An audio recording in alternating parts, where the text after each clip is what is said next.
Back here in First Things First, time to make our Super Six picks for Sunday's contest. One of the matchups, Raiders at Chiefs. All right, Nick, give me a winner, and by how many? A winner. I mean, the Chiefs are 28-2 in their last 30 in the division. So I think we all know who the winner is going to be. The question is how many. I'll go Chiefs by 17. They won last week by 16 against the Patriots, and everyone told me how bad they played. So they'll play a touch better. They'll win by 17 against the Raiders, Brandon. Win by 17. I don't know, man. Could this possibly be upset alert? Could this be the team that do it? Derek Carr's playing pretty good. Can his receivers step up and make big plays? Are they getting anybody back? They can't.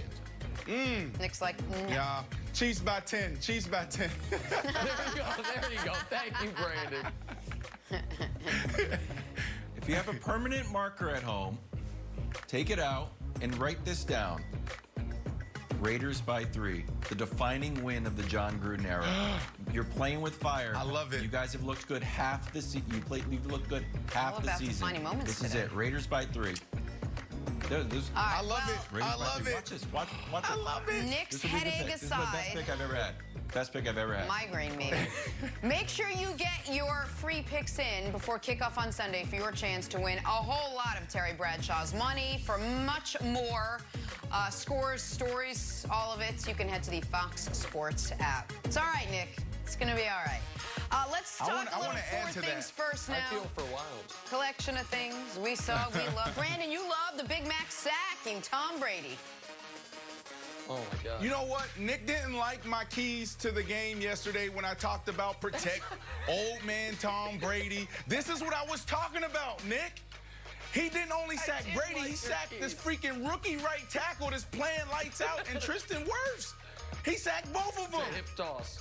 Do you get it now? Do you get it now, Nick?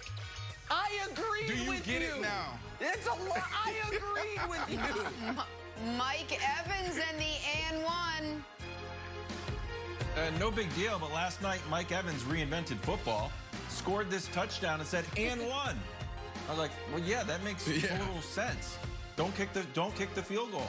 Or excuse me, don't kick the extra point. If you get pass interference on offense, automatic extra point, and one. You don't have to decline it. Mike Evans, reinventing football. Congratulations. Big moment in sports history last night. Love it. Love you it. Totally redeemed your previous take, Wilds. Executive of the year. All right. He gave Lawrence Frank won Executive of the Year. He gave up more for way off P than Pelinka gave up for Anthony Davis. He gave up 2 first-round picks for Marcus Morris. Pelinka got his brother, who's better, for free.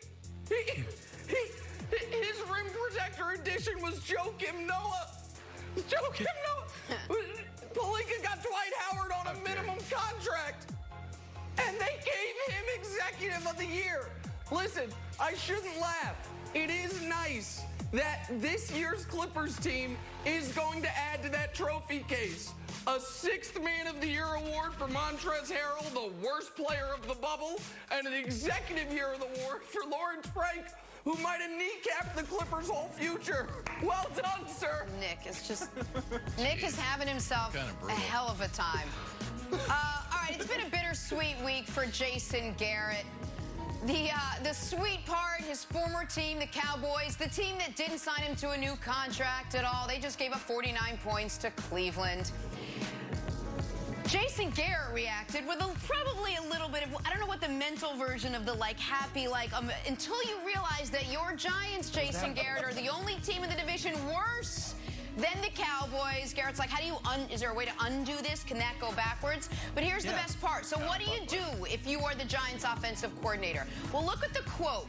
You certainly want to do the things you're good at, said Jason Garrett. It's the second part of that quote that had me tickled pink the way Nick was, which said, We are just trying to discover what those things are. It's great if you want to focus on the good things. If only you knew what those good things were, Jason Garrett. It is going to be a season of trying to figure out exactly what those little things are. All right, Jason Garrett, my 4 things first. All right, we got to head to Cleveland now. The team that beat the Cowboys last week. 3-1 Browns hosting the 3-1 Colts on Sunday. Some might say they're evenly matched. Our friends at Fox Bet expecting Odell to have another good game. They have his over-under for yards set at 79.5. Also have OBJ's over-under for targets at 6.5. Odell says he feels stronger and faster than I was last year. So, Brandon, I know you keep saying you want to see more targets to Odell and more yards from Odell. What do you make of his mentality heading into the Browns matchup with the Colts Sunday? I love his mentality, and that's why I'm not buying what he said 2 weeks ago when he basically said, I'm okay with, having an average year. I'm accepting it. And I think that's a problem. As a wide receiver, we get a lot of flack for our emotions and our approach to the game, and a lot of times it's valid. And I think we struggle communicating. It's okay, Odell, to want to be great. It's okay to want to lead the league in receiving yards and touchdowns because you can. The issue is, how do we communicate that with everybody in the building? It's okay to walk in the building like LeBron James does, like Tom Brady does, and demand that everybody give max effort, that everybody wants to be great, that everybody wants to win.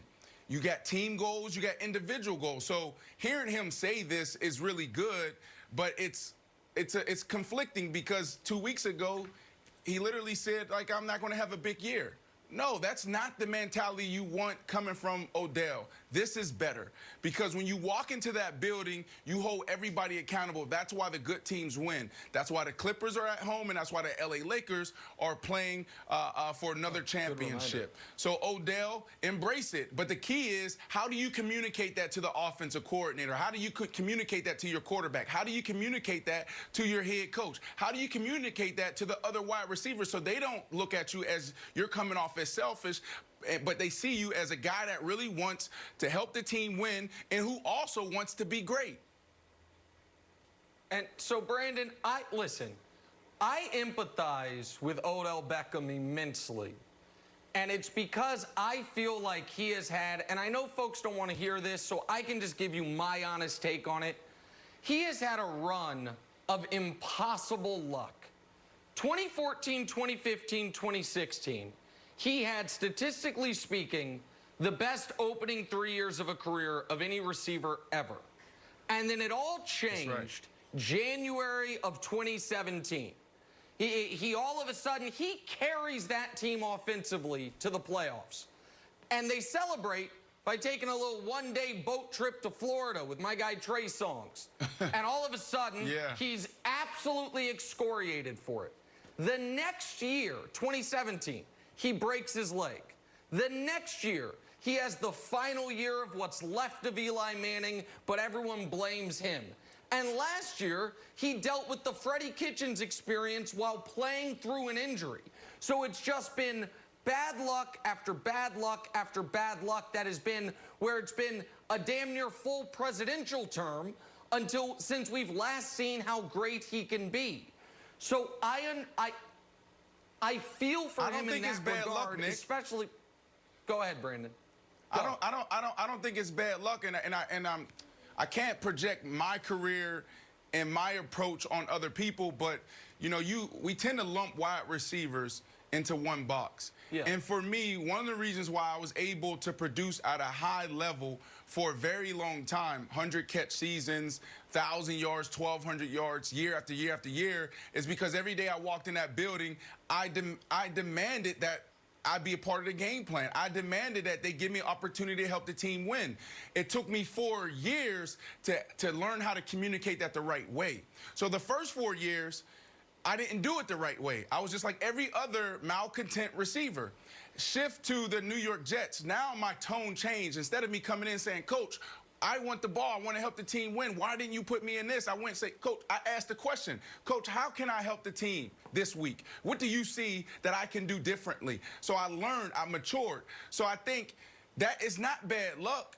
it's really him going in and being able to communicate with the McAdoo, with the Eli Manning, with Mayfield Baker right now. Like that's what he's supposed to do. I remember being there in New York and standing in between Eli and Odell, like, can you guys please talk? Like, just talk. That's all it is. Like, yes, he wants the ball. And Eli, you should throw him the ball. He is the best wide receiver in the game right now. Why aren't we talking right now? We got Philadelphia on the other side about to kick our butt, and you two, our best players, aren't talking. So Brandon, what's the relationship? Can you make me smarter about this? Between the quarterback, the offensive coordinator, and the coach.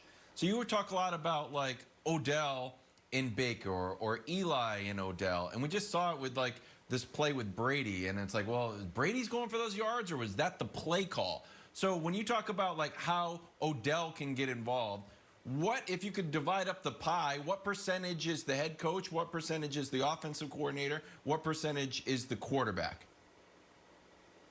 Yeah, so from my experience in the league and going back to Coach Shanahan, what he would do is he would create boxes. So he had the Brandon Marshall box, he had the Eddie Royal box, the Tony Scheffler box, and he would say, okay, well, Brandon has 30 plays that I'm designing for him. Eddie Royal has 25. Tony Scheffler has 25, or maybe it's 20 plays. And then you also have Brandon Stokely, who was the king on third down, and he had 10 to 15 plays. We knew going in on third down, Jay Cutler was dropping back, and he was looking for Brandon Scheffler. We knew on first down, if it was one-on-one, I was getting the ball. We knew on second down, if it was a 3-by-1 and they're doubling the front side and I'm backside one-on-one, Jay Cutler had the right to change my route to anything that he wanted. He could give me a 1, that would be a go. He can give me a 2, that would be a slant. He give me a 3, that would be an outcut. He give me a fist, that would be a hitch.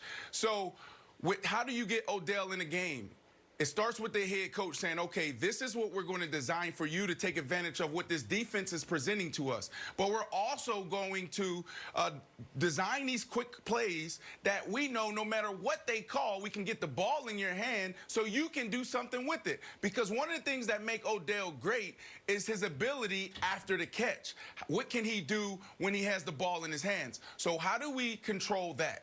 Quick screens, and I've been saying it for 3 weeks. I want to see him catch a bubble screen this week. I want to see him catch a one-step slant. I want to see him catch a one-step smoke route. Basically, that's a one-step turn to the quarterback. He's going to throw it to you down the line. If you do that, you get him in rhythm, and then everything else will be built off of that.